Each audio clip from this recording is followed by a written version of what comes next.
Paul, what did you make of the match against Harrogate last week? Yeah, it's got to be disappointing in the end. I thought credit must go to Harrogate without a shadow of a doubt. Started the game very aggressively on the front foot.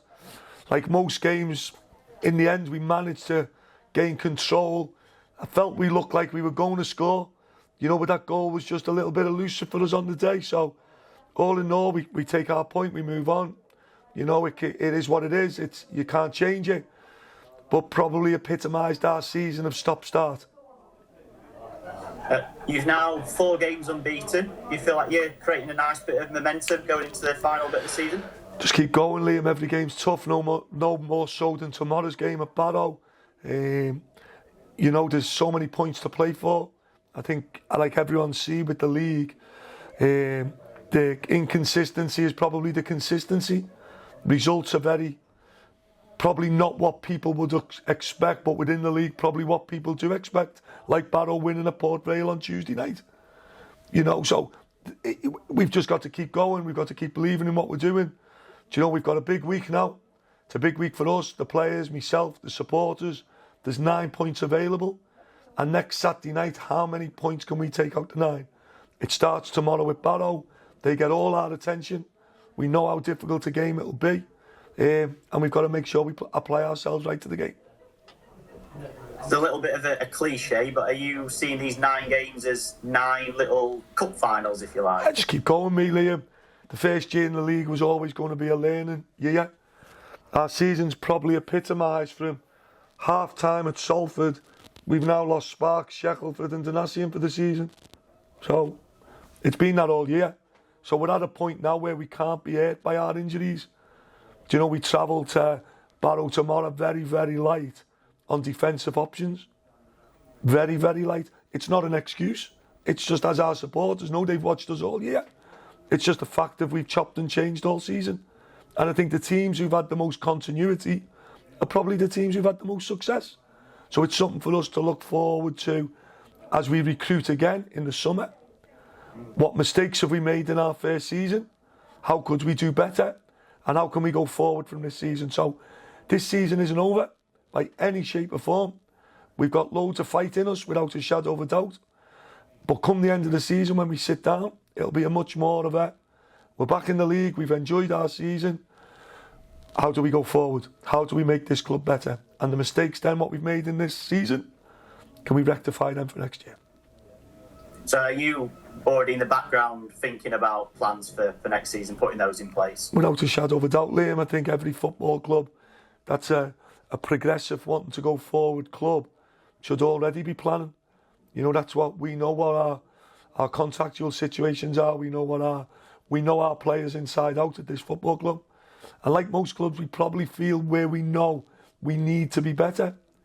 But our learning curve comes on the back of a lot of clubs that are in the division. How have they recruited? How have they got in the ascendancy? How have they got into the playoff positions, the promotion positions? So at the minute, focus on both. Main focus, total focus on Barrow tomorrow. But planning and work going on behind the scenes, as you'd expect. What have you made of League Two? How it compared to last time you were in this division? How have it compared? I think the level of coaching to teams has certainly gone up. The detail involved in the game now through analysts, and there's no secret. You see teams now doing a lot of tinkering at half-time, where the analysts have watched the game, they see strengths and weaknesses. So you're nearly playing 2 matches now. You know, one first half, one second half. But it is what it is. I think they're probably the teams who you'd look at as relegation teams. I'm not so sure anyone would have put Carlisle down there. I go back at the start. I think Carlisle, forgive me if I'm wrong, would have been one of the favourites to be promoted. I think at the bottom you would have been looking at Accrington, Harrogate, Morecambe, Newport. Forgive me any of these clubs, because I'm certainly not being disrespectful. But the clubs are doing well. You know, Accrington, you know, are a really strong team. You know, Harrogate come here, have took 4 points off us this season. So the reality is, there's no real easy games. Every game's a real challenge. So the challenge for the teams who want to be promoted is to be more consistent than the others. I do feel to get that consistency, team selection being the paramount one. Is there no chance that you'll see Donatian again this season then? Is that it? No chance we'll see Donatian. Our hope is we will see McFadden and Harvey. That's our hope. So if we don't see McFadden and Harvey, we might see a very attacking team on the pitch at our stadium due to the fact that we don't have many defenders left. Yeah. Can you register anyone else, or have you got anyone to register? I've lost count now. We're doing what we can do, Liam. As you can imagine, the squad's the squad. Obviously, the rules apply to every team. You know, Donatian's obviously out for the season. It's not a nice injury. And it's a massive blow for JD. It's a massive blow. I can only tell people, even from my time at Ipswich, how good a player he is. And how much he would make us better going forward. But no different than Dunkley, who I think had played 100 consecutive games for Shrewsbury. We've obviously felt the downside of what the injuries bring to you. And it's not on the players. We're speaking about Dunkley and Donatian. You're probably speaking about two of as good a lads as you'll meet in football. Actually will to win through the roof. Desire to win, train properly. Real characters you want in your building.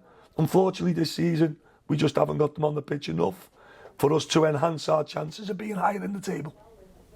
Is Vontae Daly-Campbell available? Yeah, I don't want to go discussing everything, are you with me? No. You know, that's the truth. Yeah. I think this is a focus on Barrow tomorrow, not a squad assessment, isn't it? So, as I say, we are where we're at. You know, we're doing everything we can to make anyone available that could possibly be available. But the main focus now is on the 3 games this week. How many points can we take? And most importantly, can we get a positive result at Barrow tomorrow? Yeah, and a good win at Port Vale in midweek, Barrow. What are you expecting from them then? Yeah, I was at the game. Definitely a game of 2 halves. Without a shadow of doubt, it was a game of 2 halves. I thought Barrow were excellent first half. And as you'd expect, Port Vale showed some of the teeth more the second half, without a shadow of a doubt. Barrow strong home form. You know, latterly beat Accrington up there 2-0, Gillingham 3-0. I watched the game against Carlisle when they beat Carlisle 1-0. And I think Wingy's done a great job. I think he's done a really good job. They've got a clear identity. We know the pitch looks really difficult to play on, without a shadow of a doubt. But Barrow have got real technicians and footballers in their team. So it's probably as difficult for Barrow as it is for the opposition. But the most important thing tomorrow night at 5 o'clock, can we get 3 points? If we can get 3 points tomorrow night, we'll all of a sudden be starting to put a good run together. Going into a Tuesday night game at home, where we expect to win our own games. The flip side of that, if it doesn't go so well, we'll lick our wounds, we'll regroup and we'll come again. It's an exciting time of the season, isn't it? This is where you really get going, get the juices flowing, isn't it? Well, it was last year, Liam, we were finished, weren't we, at this time? I reminded Dean Brennan of that this week when he was getting a little bit giddy. And he's chasing our points tally. Well, we were already promoted, Dean, unfortunately. Yous aren't. And York are cashing in on them or chasing them with Forest Green really well. And at each league, League One with Wickham and Wrexham trying to get that place with Stockport, Bolton teams coming. The Championship, our league, where if you're trying to pick the 3 promoted teams, I do think Walsall and Bradford will be 2 of them. But then the third one's a big challenge and there's plenty of runners. You know, their playoff positions, there's plenty of runners for that. There's a big game at Colchester tonight. Grimsby are doing great. There's loads of football to be played. And I think the teams at the bottom, I wouldn't write Morecambe off. I would never ever write a Derek Adams team off ever. Carlisle are fighting for their lives. As we've seen with Harrogate, Accrington and these teams, they're still wanting to win games. So much football to be played for. We wish everybody well. We'll concentrate on our business and we'll do our best to make our travelling supporters happy tomorrow.